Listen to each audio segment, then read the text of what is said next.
تعداد میں ماشاءاللہ میری عوام نکلی ہوئی ہے، تو میں تو عوام کا بھی پہلے شکریہ ادا کرتا ہوں اور میں اپنی قوم کو بھی مبارک دیتا ہوں کہ یہ ہم اب ایک جاگی ہوئی قوم دیکھ رہے ہیں، باشعور قوم. اور یہ جو مارچ ہے، قوم سمجھ گئی ہے کہ اس کا مقصد کیا ہے، اور مقصد صرف ایک ہی ہے کہ جو 1947 میں ہم آزاد ہوئے تھے، اب وقت آ گیا ہے کہ حقیقی طور پہ آزاد ہوں. اور پھر سے میں بتا دوں کہ حقیقی طور پہ ایک قوم کیسے آزاد ہوتی ہے. سب سے پہلے اس قوم کے فیصلے اس ملک میں ہوتے ہیں. کوئی بیرون ملک کی کوئی طاقت، کوئی سپر پاور وہ اس ملک کے فیصلے نہیں کرتی. اپنے ملک کے لوگوں کے الیکٹڈ نمائندے ملک کی بہتری کے لیے، عوام کے مفادات کے لیے فیصلے کرتے ہیں. اور پھر میں مثال صرف دیتا ہوں کہ اگر ہمیں روس سے سستا تیل ملتا ہے، تو اگر ہندوستان سستا تیل خرید سکتا ہے تو ہمیں بھی اپنے لوگوں کے فائدے کے لیے جب آپ سستا تیل خریدتے ہیں تو مہنگائی کم ہو جاتی ہے ملک میں. تو صرف اس لیے کہ کوئی ناراض نہ ہو جائے، ہم اپنے لوگوں کے اوپر بوجھ ڈالتے ہیں مہنگائی کا، کیونکہ ہمیں خوف ہے کہ کوئی ہمارے سے بڑی پاور ناراض نہ ہو جائے. یہ غلامی ہے. آزاد قومیں اپنے لوگوں کے لیے فیصلہ کرتی ہیں. اور دوسری چیز، اصل میں انسان آزاد انصاف کرتا ہے. انصاف یعنی قانون، جس ملک میں قانون کی حکمرانی ہوتی ہے وہ لوگوں کو آزاد کر دیتا ہے انصاف دے کے. کیونکہ انصاف جب ملتے ہیں تو لوگوں کے حقوق مل جاتے ہیں. حقوق کا مطلب یہ ہے کہ ہر انسان، ہر پاکستانی، کوئی بھی طاقتور اس کے اوپر ظلم نہیں کر سکتا.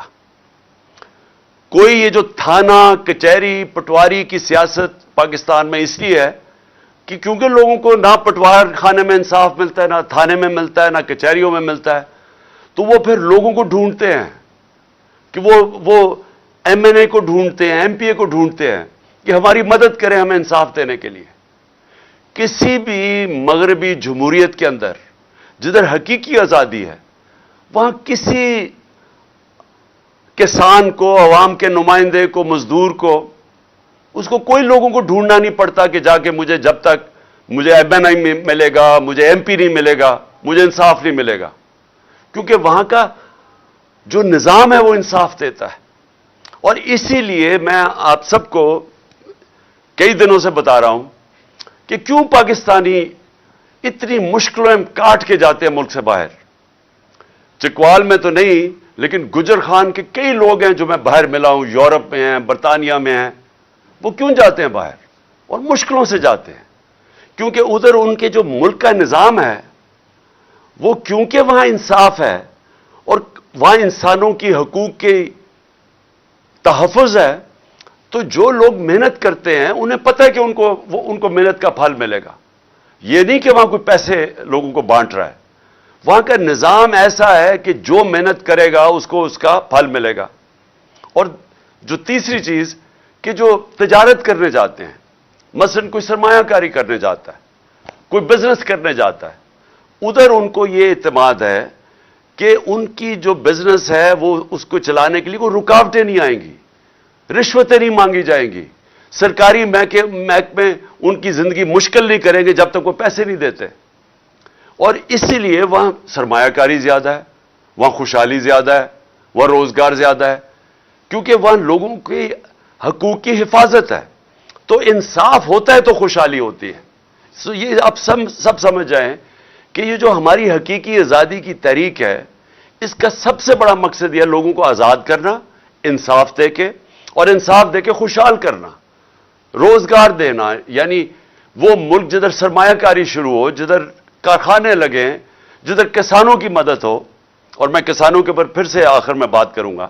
لیکن جب تک ایک ملک کے اندر قانون کی حکمرانی نہیں ہوتی، جب تک ایک ملک میں طاقتور اور قانون کے کمزور کے لیے ایک قانون نہیں بنتا، تب تک لوگ آزاد نہیں ہوں گے. اور میں بار بار یہ کہتا ہوں کہ اگر ملک کا ایکس پرائم منسٹر 50 سال سے وہ آدمی جس کو یہ قوم سب سے زیادہ جانتی ہے، کسی آدمی کو اس ملک میں 50 سال سے پاکستانی قوم نہیں جانتی میرے علاوہ، کرکٹ کے زمانے سے لوگ مجھے جانتے ہیں، اور میں سب سے بڑی پارٹی کا سربراہ ہوں۔ اگر میں اپنی ایف آئی آر نہیں کٹوا سکتا، اور ایف آئی آر اس لیے نہیں کٹوا سکتا کیونکہ وہ طاقتور لوگوں کے خلاف ہے، اور میری اپنی حکومت ہے پنجاب میں، پولیس پنجاب کی پنجاب حکومت کے نیچے ہے، اس کے باوجود وہ ایف آئی آر نہیں کاٹ رہے، تو میں یہ اس لیے آپ سب کو کہہ رہا ہوں کہ اگر میرے سے یہ ہو سکتا ہے تو عام آدمی سے کیا ہوتا ہوگا؟ کیوں یہاں تھانہ اتنی بڑی چیز بن چکا ہے پاکستان میں؟ کیوں پالیٹکس کے اندر جب بھی ایم پی اے یا ایم این اے آتا ہے تو سب سے پہلے اپنا تھانے دار رکھوانے کی کوشش کرتا ہے؟ کیوں پہلے اپنے پولیس والے رکھوانے کی کوشش کرتے ہیں؟ کیوں باہر کے ملک میں ایسے نہیں ہوتا؟ کیوں یورپ اور برطانیہ میں ایسے نہیں ہے؟ کیونکہ وہاں ان کے نظام کے اندر انسان کوئی حقوق کی حفاظت ہے، جو قانون اور آئین اس کو حقوق دیتا ہے وہ انصاف کا نظام پروٹیکٹ کرتا ہے، اس کی تحفظ کرتا ہے۔ تو ہمارے لوگ اس لیے غلام بنے ہوئے ہیں، یہ نظام غلام بنا دیتا ہے لوگوں کو، اور اسی لیے لوگ مر کے جاتے ہیں یورپ، اور آپ کے رشتہ دار کتنے ہوں گے جو کہ محنت کرنے اور محنت کش لوگ آج باہر کے ملکوں میں کام کر رہے ہیں، اور وہ آپ کو پیسے بھیجتے ہیں۔ وہ پھر سے وہ یہ نہیں کہ لوگ پیسے وہ تقسیم کر رہے ہیں، وہ اس لیے کہ ان کا نظام اجازت دیتا ہے لوگوں کو پیسہ بنانے کے لیے، بزنس کرنے کے لیے، اپنی وہ کام دکانیں کریں گے، انہیں پتہ ہے دکانیں لگائیں گے، کارخانے لگائیں گے کہ ان کو تنگ نہیں کیا جائے گا محکموں سے، اس لیے وہ خوشحال ہیں۔ سو یہ میں جو دوسری میری آپ کی بات ہے کہ یہاں سرمایہ کاری بھی تب آئے گی، ملک اٹھے گا بھی تب جب ہم اس ملک کے اندر قانون کی حکمرانی ہوگی۔ سب سے بڑا ہمارا اثاثہ ہے بیرون ملک پاکستانی، اور یہ جو آپ گجر خان میں خاص طور پہ گجرات، یہ سارا جو بیلٹ ہے، اس سے بہت زیادہ لوگ وہاں باہر بیٹھے ہوئے ہیں۔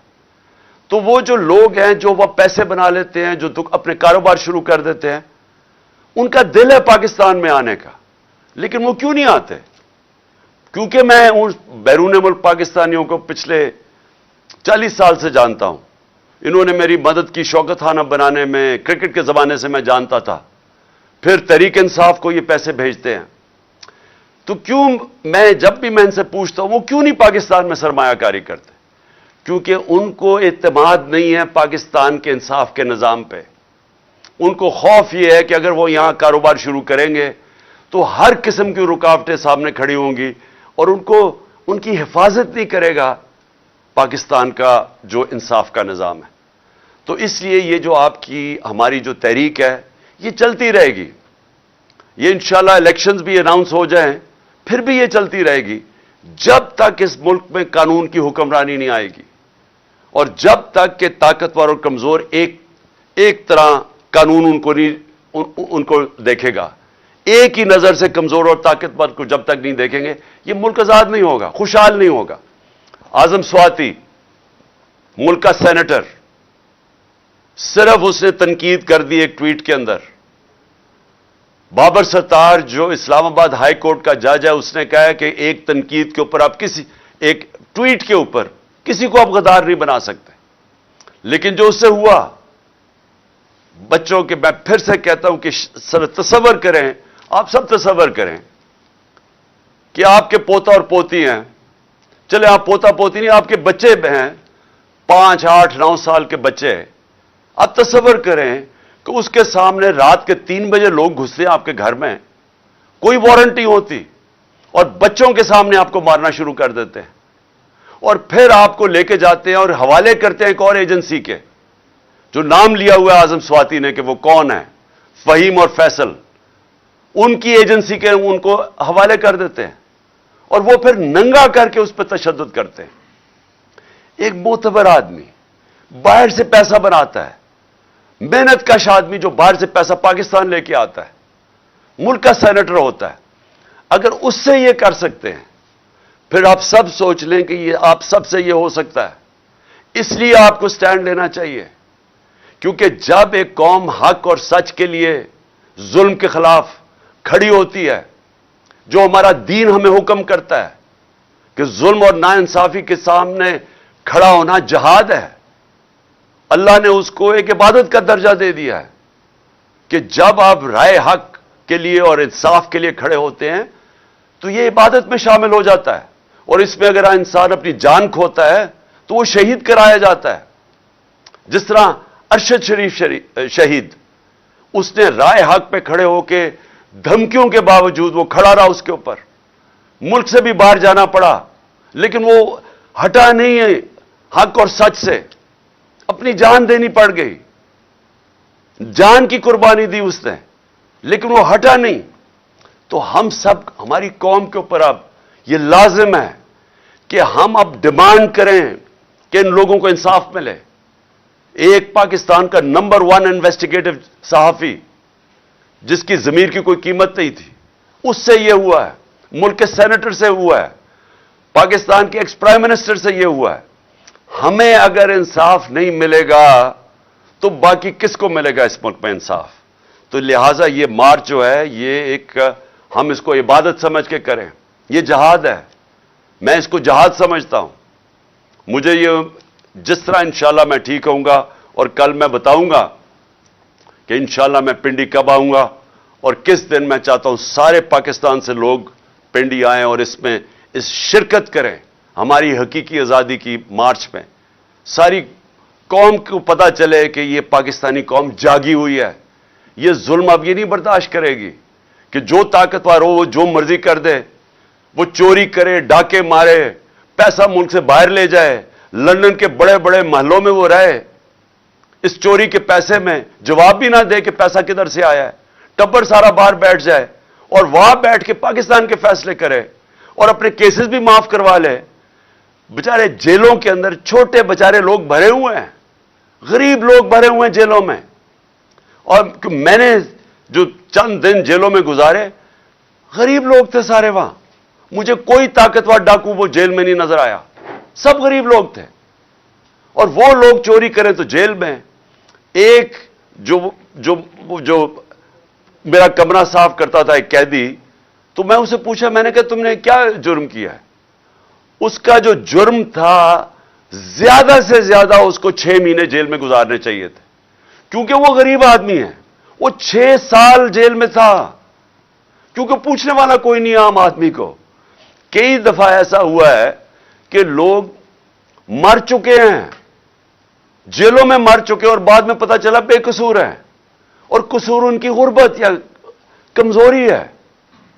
تو ایک طرف وہ ہے اور ایک طرف اربوں روپے کا ڈاکہ مارو اور باقی ڈیل کرو، اور ڈیل کر کے این آر او لے لو، پہلے جنرل مشرف سے لے لو، اب اس دور میں لے لو، اور بیٹھ کے جناب پھر پاکستان کے فیصلے کرنے شروع کر دو۔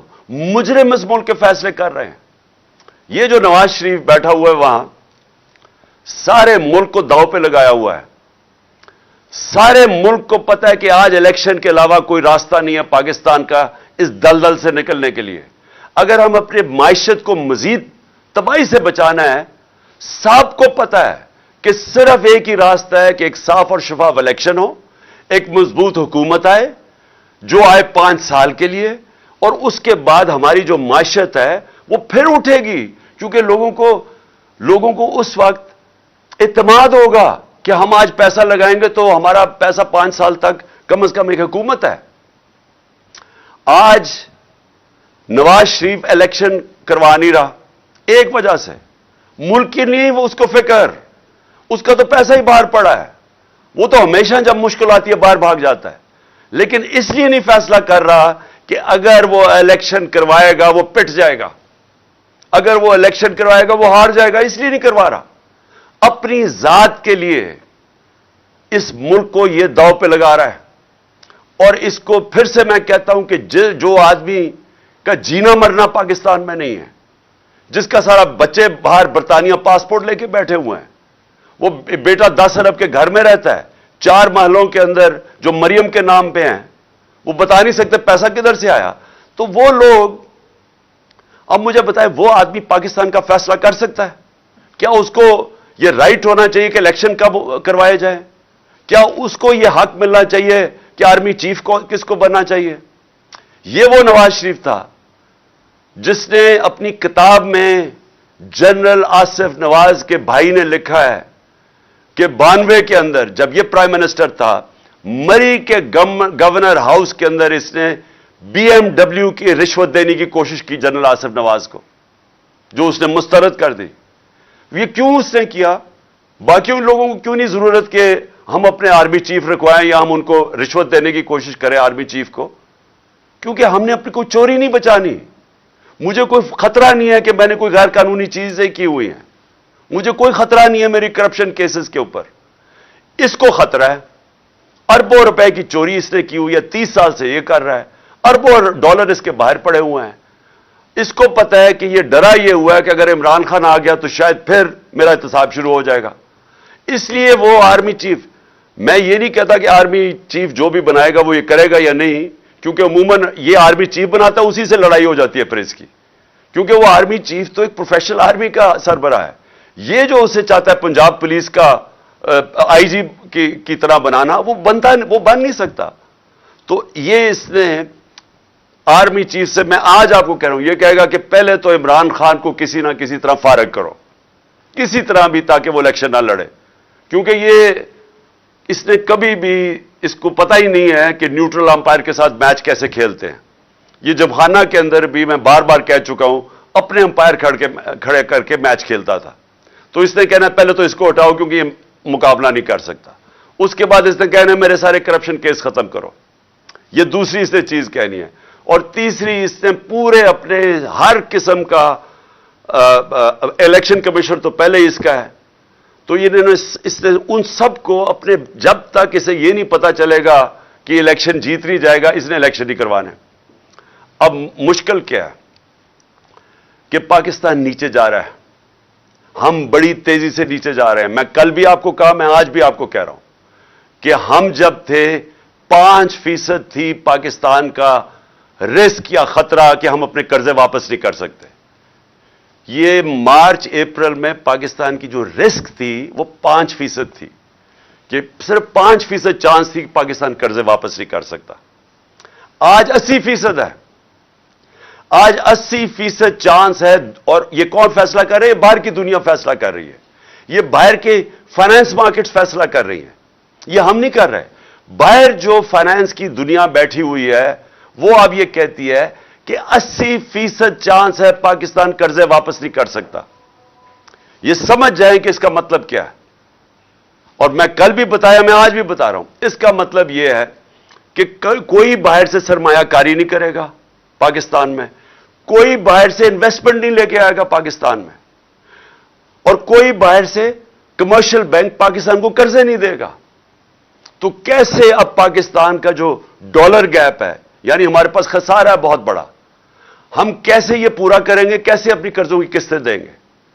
اور اگر ہم یہ نہیں دے سکتے تو آگے جو آج حالات ہے نا، آج ان کے دور میں 50 سال میں سب سے زیادہ مہنگائی ہوئی ہے، ہمارے اور ان کے دور میں مہنگائی دگنی ہو گئی ہے۔ لیکن جو تب اگر آپ پاکستان خدا نخواستہ اپنے قرضے واپس نہ کر سکا، تو وہ یہ آپ سوچ ہی نہیں سکتے کہ یہ کدھر جائے گا، روپیہ کتنا گرے گا، مہنگائی کتنی ہوگی، بے روزگاری کیا ہوگی، پاکستان کے حالات کیا ہوں گے، کیا وہ کوئی کنٹرول بھی کر سکے گا؟ اور یہ سارے کو، جو بھی اکانومسٹ ہے پاکستان میں، جو ماہرین ہیں معیشت کے، سب کو پتہ ہی ہے۔ لیکن وہ آدمی جو لندن بیٹھا ہوا ہے وہ نہیں کروائے گا الیکشن، کیونکہ وہ اپنی ذات کے لیے اس کو پڑا ہوا ہے۔ اور اس لیے میں آج یہ آپ سب کے سامنے یہ آج کہنا چاہتا ہوں کہ ہمارے ملک، یہ جو ہماری مارچ ہے، یہ الیکشن اس لیے چاہ رہی ہے کہ یہ آدمی جس کا کوئی سٹیک پاکستان میں نہیں ہے، یہ اس ملک کو تباہی کی طرف لے کے جا رہا ہے اپنی ذات کے لیے۔ اور اسی لیے بہت ضروری ہے کہ جب میں انشاءاللہ کل کے دن، میں آپ کو دن بتاؤں گا کس دن آپ نے پنڈی پہنچنا ہے، میں سمجھتا ہوں سارے پاکستانیوں کو اس طرف آنا چاہیے۔ اور میں ایک اور چیز پہ آج بات کرنا چاہتا تھا۔ 6 ہمارے پولیس والے کل شہید ہوئے ہیں دہشت گردی میں، اور ہم دیکھ رہے ہیں کہ جب سے یہ حکومت آئی ہے دہشت گردی بڑھنی شروع ہو گئی ہے۔ ہم یہ دیکھ رہے ہیں کہ افغانستان میں جب وہ حکومت آئی ہے، ہمارے زمانے میں تو وہ حکومت تھی افغانستان میں جو کہ ہمارے خلاف تھی، پرو ہندوستان تھی. آج وہ حکومت آئی ہے طالبان کی جو کہ پاکستان کے خلاف نہیں ہے، اور ان سے ہمارے تعلقات اچھے ہو سکتے ہیں کہ ہم جو پہلے افغانستان سے دہشت گردی آتی تھی، اس حکومت کے ہوتے ہوئے ہمیں اصولاً تو ہمیں اب افغانستان سے دہشت گردی آنی نہیں چاہیے. لیکن ہوا کیا ہے، جب سے یہ آئے ہیں پاکستان، پہلے تو سوات کے اندر ہم نے دیکھا کہ وہاں ایک پبلک سڑکوں پہ نکلائی، ان کو خوف آنا شروع ہو گیا کہ پھر وہ پرانے زمانے کی طرح وہاں حالات بگڑ رہے ہیں، اور پھر ہم دیکھنا شروع ہو گئے کہ دہشت گردی بڑھنی شروع ہو گئی ہے. اور اس حکومت کو پاس یہ سوچ ہی نہیں ہے، ان کے پاس ٹائم ہی نہیں ہے ان چیزوں کا سوچنا. نہ یہ معیشت کو سوچ سکتے ہیں، وہ تباہ ہو رہی ہے، نہ یہ سوچ سکتے ہیں کہ ملک کی سیکیورٹی کو کیا کرنا ہے، نہ ان کی فورن پالیسی کا پتہ ہے کیا کرنا ہے. صرف مقصد ہے کہ ہمارے کرپشن کیسز ختم ہو اور کسی طرح تحریک انصاف کو ختم کیا جائے. یہ صرف ان کی پرائیورٹی ہے. تو آج یہ لمحہ فکر ہے ہم سب کے لیے، اور خاص طور پہ پختونخوا جدھر انہوں نے لوگوں نے بڑی قربانی دی. یہ جو ساری امریکہ کی جنگ میں ہم جب شامل ہوئے، سب سے تباہی قبائلی علاقے میں آئی. تو آج ہم سب کو سوچنا چاہیے کہ یہ جو بڑھتی جا رہی ہے چیز، اس کے اوپر یہ گورنمنٹ کیا کر رہی ہے. اور یہ بھی ایک وجہ ہے کہ جلدی سے یہ ان کو جانا چاہیے اور الیکشن ہونا چاہیے، تاکہ ابھی سے ہم اس کے اوپر کنٹرول کریں کہ یہ اور ہی ہمارے ہاتھ سے نہ نکل جائے. اور میں صرف ایک اپنے کسانوں کی طرف سے، کیونکہ اس وقت جو کسانوں کا حال ہو رہا ہے اور جو ہونے جا رہا ہے، میں نے کل بھی اس کے اوپر بات کی تھی کہ جس طرح کے حالات کسانوں کے لیے ہیں، مجھے خوف ہی آ رہا ہے کہ ہمارا تو جو 19% جی ڈی پی ہے وہ کسانوں کی طرف، یعنی زراعت سے آتا ہے. ہمارے 2.5 کروڑ لوگ زراعت کے اندر ان کو روزگار ملا ہوا ہے. تو جب ہمارے دور میں 2600 ارب روپیہ 2600 ارب روپیہ ہمارے دور میں، کیونکہ قیمتیں کسانوں کو اچھی ملی تھی، وہ کسانوں کے ہاتھوں میں آیا تھا، جس کی وجہ سے ریکارڈ ٹریکٹر بکے، ریکارڈ موٹر سائیکل بکے، جس کی وجہ سے ایک پوری ملک کی اکانومی اٹھی، 4 فصلیں ریکارڈ ہوئی. وہ کیوں ہوئی؟ میں ذرا صرف آپ کو بتا دوں کہ کیوں یہ کسانوں کے اتنے اچھے حالات تھے. اس کی وجہ یہ تھی کہ ہم نے جو پورا اپنا پلان بنایا کہ ہم نے کسانوں کی مدد کیسے کرنی ہے، ہم نے پہلے تو فصلوں کی قیمت دلوائی، ان کو گنے کی پوری قیمت دلوائی. پہلے تو گنے کی جو قیمت سپورٹ پرائز تھا بھی اس سے بھی کم پیسے ملتے تھے، کٹوتی ہوتی تھی. ہم نے پوری قیمت دلوائی. کبھی کسانوں کو گنے کی اتنی قیمت نہیں ملی جتنی ہمارے دور پہ. باقی فصلوں کی، گندم کی، ساروں کی ہم نے ان کو قیمت دلوائی. دوسرا، ہم نے جو بجلی ہم نے دی وہ 8.5 روپے یونٹ ٹیوب ویل کے اوپر دی، 8.5 روپے یونٹ. آج وہ بجلی ہے 22 سے 24 روپے یونٹ. تو کسانوں کو میں ذرا بتا رہا ہوں کہ ہم نے کیسے ان کی مدد کی، جس کی وجہ سے ریکارڈ پیداوار ہمارے ٹائم پہ ہوئی. ہمارے زمانے میں